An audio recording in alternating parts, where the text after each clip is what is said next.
World War III. Okay, here we go. This is really disturbing. Okay, so our oil pockets throughout the world have pretty much been tapped. You know, I lived in Kuwait for 5 years from 2005 to 2010. And as I was leaving, they started to understand that the storages of oil in Kuwait were almost tapped out. And that was in 2011 when I left. Um, yeah, 2006, 2011. And when I was leaving Kuwait, they were worried that they were going to be out of oil. And Saudi Arabia is right next to Kuwait, and they're soon going to run out of oil as well. And we've pretty much tapped out all of the oil that we have in the oceans tapped on, whether it's the Persian Gulf, around that area, around the coast of America, Alaska. We're running out of all of that oil, and doing fracking and things like that isn't going to be enough. And it's also very harmful to the people of America. And they're most likely, if they are going to frack, they're just going to do it in low income areas, and they're not going to do it around the super wealthy. So if you live in a poor town with poor people in it, there's most likely going to be fracking in your town or county. So, but the fracking isn't going to push the envelope enough to like save the world, right? So you're running out of oil in Saudi Arabia and Kuwait because we know how much oil they have left. So it's like, okay, crap. We're not going to have Saudi Arabia or Kuwait and, you know, any of those regions up north in probably 15 to 20 years because they're going to run out of oil. And they're most likely going to supply us with less because they're going to have to fulfill all their requirements with other countries in order to keep peace, right? So, and to make sure nobody invades them.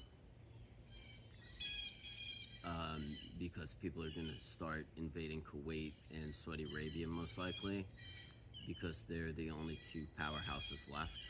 So you're going to see a lot more military presence in Kuwait because there was a lot of military presence in Kuwait when I was there. But they're going to have to protect that oil and keep doing handshakes with the Saudis so we could get their oil. You know, in 9/11, we went after Afghanistan and bin Laden, even though the people that hijacked the planes were from Saudi Arabia, and we trained them in my town in Vero Beach at Piper. So we trained the 9/11 people that took over the plane. We trained them in Vero Beach, Florida, in the town that I live, at Piper. And that's how they learned how to fly. We trained them in Vero Beach, Florida, at Piper. So took a while for Piper to get their name back after that. Their name was in the mud for a very long time because they were known as the company that didn't really do the background checks as well as they should have. And they trained the pilots for the 9/11. So, where the hell was I going with this? Oh, okay. Yeah, so we didn't invade Afghanistan. I'm sorry, we invaded Afghanistan and bin Laden, but we didn't do anything to Saudi Arabia because even though the people that took over the plane were from Saudi Arabia, because we need to make sure that we have really good relations and relationships with the Saudi Arabian community. So, you know, we just slap them on the hand and we're like, no more of that. Please don't, you know, keep your people in check. Or who the hell knows, you know, what that whole situation was, you know. Maybe Saudi Arabia, you know, planned something secretly with bin Laden in Afghanistan to take America out. And, and cut off their relations with Saudi Arabia, so Saudi Arabia doesn't give them the oil anymore. I mean, who the hell knows? But you're going to see a lot of military presence in Kuwait and Saudi Arabia, so we can protect our oil there from other countries that try to invade and get it, because all the countries around the world need oil. I mean, one time I was in Nepal, and I was in, this bumper to bumper traffic with all these, fumes that come through the bus window, and the fumes in the street is just smog and fumes. And and every time I smell that in America, when a big truck passes by me or something like that, and I smell the fumes, and it reminds me of Nepal, it reminds me of Hanoi, it reminds me of all of the travels that I've done, and I love that smell. But all those countries around the world, whether it's the Philippines, Nepal, China, Japan, Russia, they all need that oil, because everybody's country runs on automobiles that are run on oil, because the electric car company money, the electric car companies, they cost way too much money. So the only way we're gonna have to be able to switch the American population from needing oil in all these places is to switch them over to electric. However, the electric car companies or the electric cars are too expensive for about 70% of the American population. If I have a friend that drives a 1998 Honda Accord because it costs like $5,000 and she has no money because she works at like Walmart, do you think she's going to be able to drop $50,000-$60,000 on an electric car? No.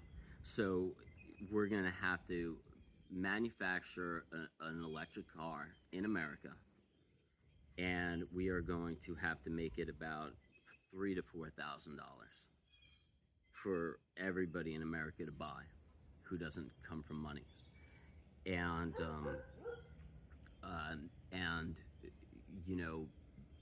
and that way we won't be heavily reliant on oil.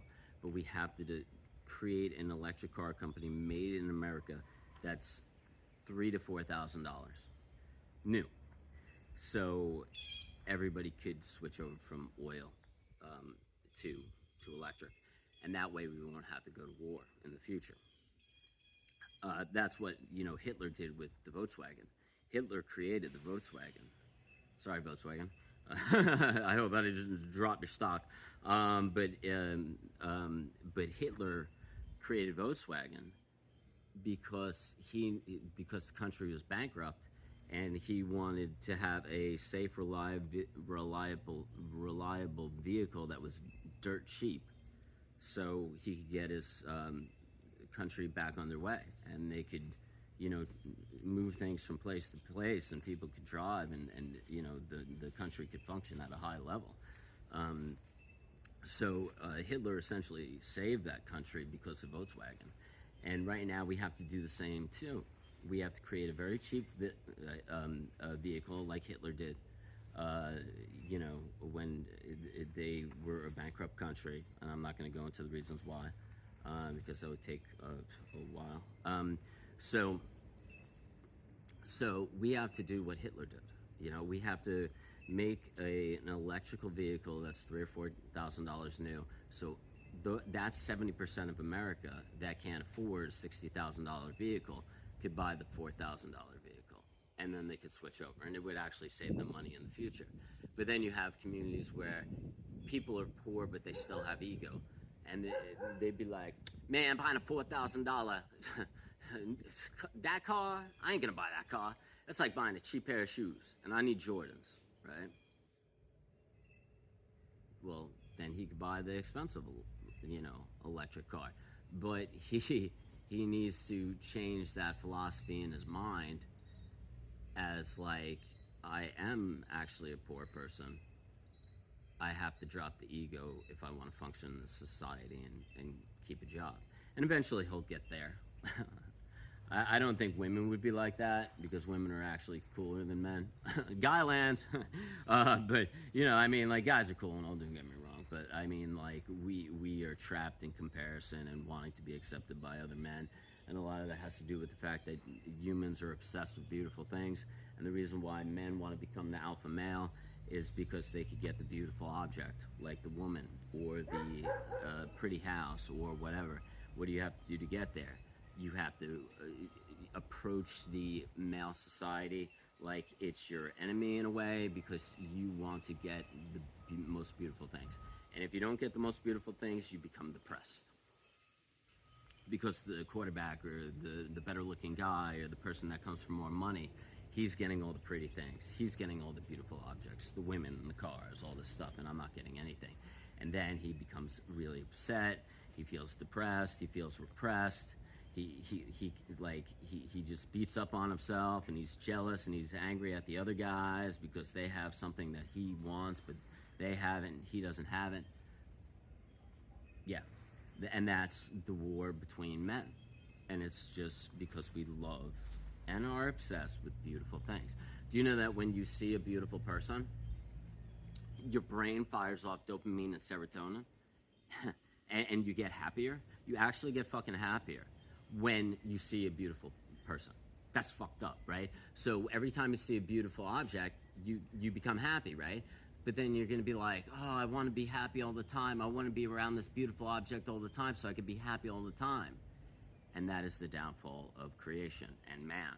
And the only way to get through that is to just be connected to all things and not get wrapped up with the shiny objects. You know, as Yoda once said, the Sith is fascinated with shiny things. Hold on, I gotta save the mailman. Okay, so anyway, so humans are obsessed with beautiful things, and because we become happy when we see beautiful things, and we're gonna want beautiful things in our life all the time so we can be happy, and that serotonin and dopamine could be released every time we see our wife or our house or whatever. Serotonin and dopamine get released whenever you see beautiful things. So people live their life wanting that happiness and wanting those beautiful things, which causes separation in people, which causes comparison. You're comparing yourself to better looking people or like people you're in competition with for those beautiful things that will make you happy throughout the rest of your life. So it's a very rough world, and it makes one for judgment, comparison, and jealousy and wanting to be like others. And it's like the noses that everybody's getting the nose job on TikTok. Most girls have the same nose now. You know, it's like an anime nose. So, and that's a big problem. You know, people getting face jobs just to be on top. So anyways, but going back to it. So where are we going to get our oil now? You know, if we're not going to make an electric car company that's $3,000, $4,000 for 70% of America that doesn't have, you know, the money for the more expensive ones because they work at Walmart. So what are we going to do if we can't create that car company for $4,000? Well, the Persian Gulf is tapped out pretty much of oil. We're running very short, and we could tell how much oil is left in that entire region that we tapped, which are the best and the most productive oil areas around all the oceans. And we've checked pretty much all over the fucking oceans. So you know, we're running super low. We don't have much left in the Persian Gulf area, in the oceans, and Saudi Arabia doesn't have much, and Kuwait doesn't have that much. That's why we're protecting their countries and we're keeping on their side, because they'll think of us as the ones who were protecting them or had a good relationship with them. So we come first always, you know, so we'll have good relations with Saudi Arabia and Kuwait in the next 50 years, however long the oil lasts. And then Kuwait and all those really wealthy countries like Saudi Arabia, they're gonna have to go back to being camel herders and sheep herders again. Because when I lived in Kuwait for 5 years, There ain't nothing to do there. There ain't nothing. No, once you run out of oil, all the people that did make a lot of money from oil, they'll move to like their houses in London because most of them live in London. They like it there, and so so all the wealthy people in Kuwait and Saudi Arabia and all those places, they'll move to London, and then everybody that doesn't have money and enough money to move to their house in London or go to London, they're going to be camel herders and sheep herders, because that's all there is to do there. I was there for 5 years, watching men, walk camels, and then they sell the camel milk for money. And I drank camel milk once. It was the grossest thing I ever drank. I drank it at a Kuwaiti wedding. Camel milk. That shit tasted disgusting. That was the worst thing that I ever drank. Camel milk. It was fucking gross. I also ate a goat brain once. I ate a bunch of crazy shit around the world. It's like Fear Factor. But I was hanging out in this shop that made shawarma. I ate shawarma every day. And I could order it in Muslim too. Edned the judge best tomat wa tahina. If you're Muslim, I'm sorry, if I sounded Chinese. But that's 2 chicken shawarma, just a tomato, and tahini sauce. Edned the judge, sorry, now Edned the judge best tomat wa tahina. Edned the judge best tomat wa tahina. So if you ever go to a shawarma place and you want to order 2 chicken shawarma with just tomato and tahini sauce, just go up to the guy and be like, Edned the judge best tomat wa tahina. And he'll be like, damn, son! Edned is 2. 2 chicken shawarma. So anyways, now that I just taught you Arabic, now we can move on. Shalom. Anyways, whatever.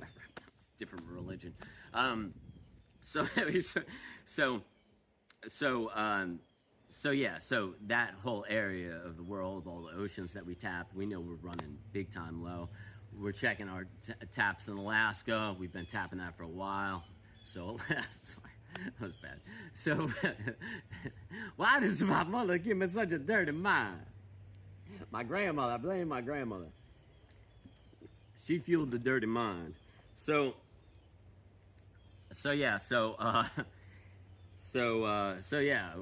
Alaska's running low, Persian Gulf's running low, all the oil that we've been pumping from all over the oceans, that was the biggest oil sources, that's all running low. So who has oil left? Greenland and Canada. So we are going to nitpick and try to create fights that are most likely not even real. We may even make up a fictional story to go to war with Greenland and Canada. But essentially, we will.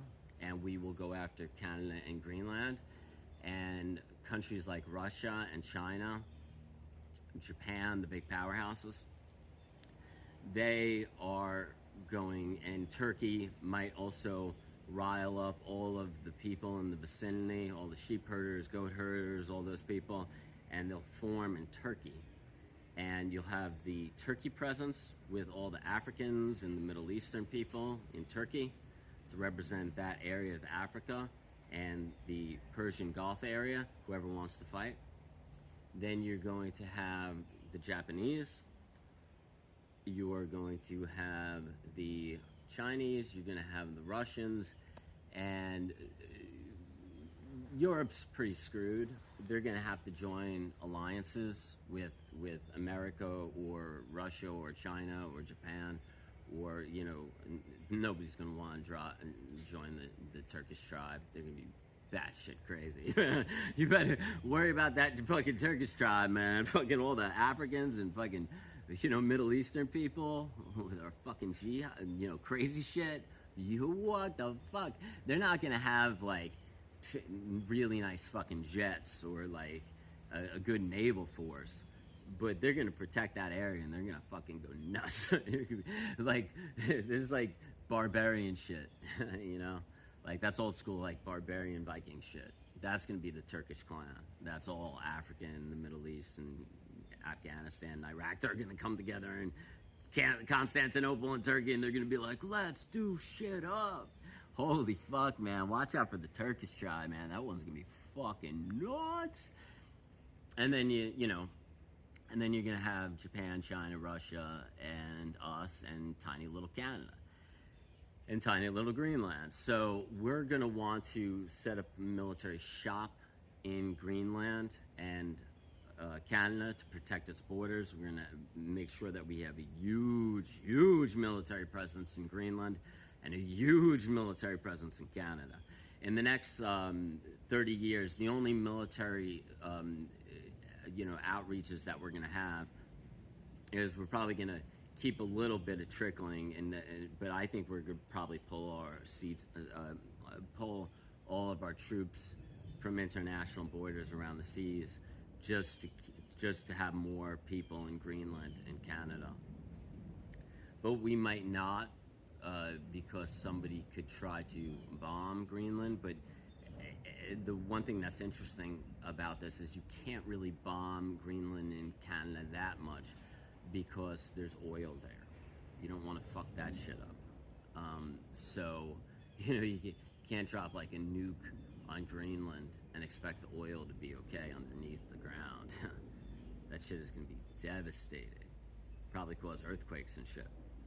Tsunamis in Maine. Some fucking tsunamis. Can you imagine seeing a tsunami in goddamn Maine? It could happen if they decide to, if we put too many U.S. military people in Greenland, they could just bomb fucking Greenland and try that it doesn't get past our missiles that can intercept. If something bombs Greenland, all those military troops gone like that. All the planes, all the tanks, all the shit gone like that. And then so if we put too much of our military presence in Canada and Greenland, holy shit, they just wiped out 60% of our troops. Then we're fucked. And then China could definitely take us, or Russia could definitely take us, because at the end of the day, China doesn't give a shit about us buying toys that they made.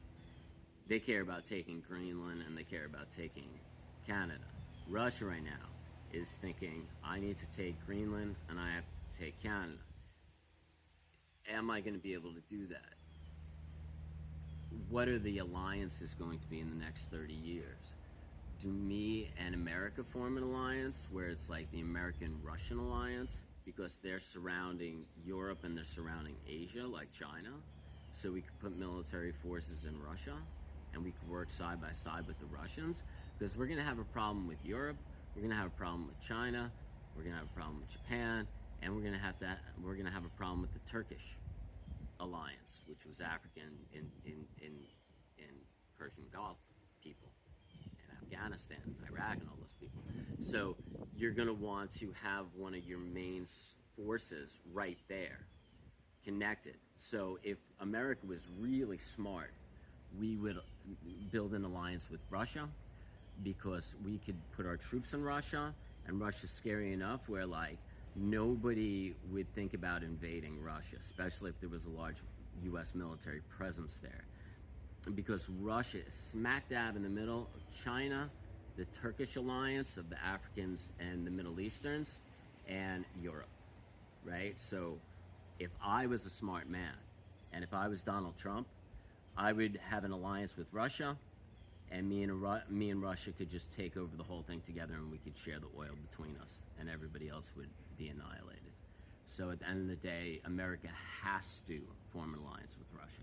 So all you people out there that are all bitching and moaning about oh, Russia, why are we forming? No, you don't understand. We have to form a friendly alliance with Russia, because they are going to be in a geographic location that's extremely intelligent for us to hold a part of and have our powers too. And that way we could take out that way we could take out Europe if they give us a problem and they don't alliance with us. Any countries that don't alliance with with the Russian-American connection, they're pretty much fucked because we could just invade Europe whenever we wanted to. So Europe is going to most likely, if they were smart, they would come with the alliance of Russia and America, right? So we will have such a powerful force if we have all the European countries, Israel, because Israel has a pretty fucking sick army, Russia, and us, all of us together, we will be able to control and separate from the Chinese. They won't become a threat because we'll have such a force in Russia. The Turkish people wouldn't dare because they don't have the military technology like drones and missiles and big fucking guns that shoot bullets that are the size of fucking telephone poles. They ain't got that shit in the Turkish fucking regime. So they wouldn't even fucking dare. We would just blast them right away because they have primitive weapons. So the Turkish are gonna stay in their pocket.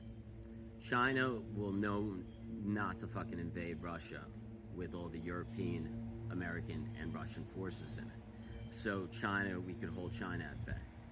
And then Japan wouldn't even fucking dare because they're way too goddamn far away and they gotta pass over China. And China doesn't want fucking Japan to have any influence on Russia. Well, maybe they would. Maybe China and Japan and all of Asia would form an alliance because we're dealing with the end of the world being the race to get the oil, the last of the oil, because our country runs on oil. And I know a guy that lives two houses down from me, and he would never go electric. He's an old school country boy, you know, shoots gators for a living, you know, Florida Gators. And, you know, like, he loves his fucking truck. He loves that, like, old beat up 1997 fucking, like, Ford. And, like, that motherfucker's never given that fucking car up because it's a piece of it. He fucking loves that car. It's been with him throughout the hardest times of his life, probably the best times of his life. So he ain't fucking ever given up that Ford for a fucking electric car. So, you know that you're dealing with those people too. Because when they have these big board meetings like we're having now, you know, there's psychologists there, there's like military people there, there's strategists there, there are tech people there, there are oil people there, there's the president, there's people like me that are like, we could predict what will happen. In the 1960s, the U.S. military wanted to meet with Alan Watts. And they met with Alan Watts, and Alan Watts had a discussion with them. And because they wanted to know, like, how to do new military strategies. Because whenever you're zen and you're connected, you could formulate and see the future. You know, like Carl Jung. Carl Jung saw the future. Einstein saw the future. That's why they got it. You know, that's why Einstein left Europe to come to America, because he would have been persecuted by the you know, Hitler. So like he knew, like he saw the future, just like I'm seeing the future now. And the future is going to be the American, Russian, European alliance. It is going to be the Asian, Japan, China, Asia alliance, and then it is going to be the Turkish alliance that represents the Middle East and Africa. And South American people are fucked. Like you don't have a bad shit chance. You're gonna have to start walking wherever you're going, you know, because you're not even gonna be in a fucking alliance. Like, what the fuck do you have to offer? Like, you don't have any of this like fucking crazy ass military tech that we have. When I was in Costa Rica, they didn't even have an army in Costa Rica. You know, so it's just like you're dealing with countries that are very primitive. Like very Amazon still happening in them, Aztec and Inca culture, right? And this is the shit kicker of all this fucking shit. And if they mute this, I'm gonna have subtitles, just to let you know. So we are going to take over Greenland and Canada, right? We're gonna make sure we do that first before Asia does, or before you know, the Turkish alliance does, but they're not going to be able to do it. So we need to take over Canada and Greenland before China and the Asian alliance does. So the European people, the Russians, and the Americans will be working on having a war with Greenland and Canada. I'm sure that they're already starting some form of alliance, or they already have made a pact, especially with like Russia and America. There's a reason why we're so friendly with Russia. We're not scared of them anymore because we formed an alliance with them already, and we just don't want to tell the American public that. So if you hear more stuff about us getting along with Russia, don't be surprised, because we have to be in an alliance with them for the next 40 years, just so we are not scared shitless of China and Japan. So don't sweat it. If we become cool with Putin, who gives a fuck? Because we need goddamn Putin. He's the survival of this country. So the next time you see Putin on the fucking TV, be like, right on, Putin. Because as long as we're fucking cool and hunky-dory with the Tsar, then we could keep the oil, and China won't get the oil. And that's what the whole World War III is going to be about. And the Mexican people and the Hispanic people and everybody that we're rounding up and putting in Guantanamo Bay, Cuba, and we're probably gonna build more prisons on private islands like Samoa, Hawaii, places like that. Not Hawaii, but places like Samoa, other all these random Guam, all these fucking places that we have, practically, and that we have troops there and shit. So it's we're gonna have to build prisons there too, to store all the people that we are removing from this country. And in the next 25 to 30 years, those people from those prisons in Guantanamo Bay and places like that, when we deport, we're going to stop deporting so many back to South America and Central America. What we're going to do is we're going to put them in Guantanamo. We're going to put them in other, camps, prisons. And then when we start tapping the oil in Greenland and in Canada, they're going to be working as migrant workers, or if they're not working as migrant workers, they're going to be working to serve the people that work there. Because some of them might be, you have to have a certain level of knowledge, and and they just see these people as slave labor and grunt labor, and they can take those immigrants, or whatever you want to call them, to Guantanamo Bay. They don't have to give them a trial until they die, right? So all those people from Guantanamo Bay, we could treat them however we'd like, and we could ship them to Canada and Greenland, and there'll be hundreds of thousands of them to do all the grunt labor and to do all the work for free. So the reason why we're putting all these people in these prisons and we're deporting all of them is so they could be free laborers in Greenland and in Canada when we finally take that over and we open up shop there. World War III. Thank you so much for your time, and have a great day.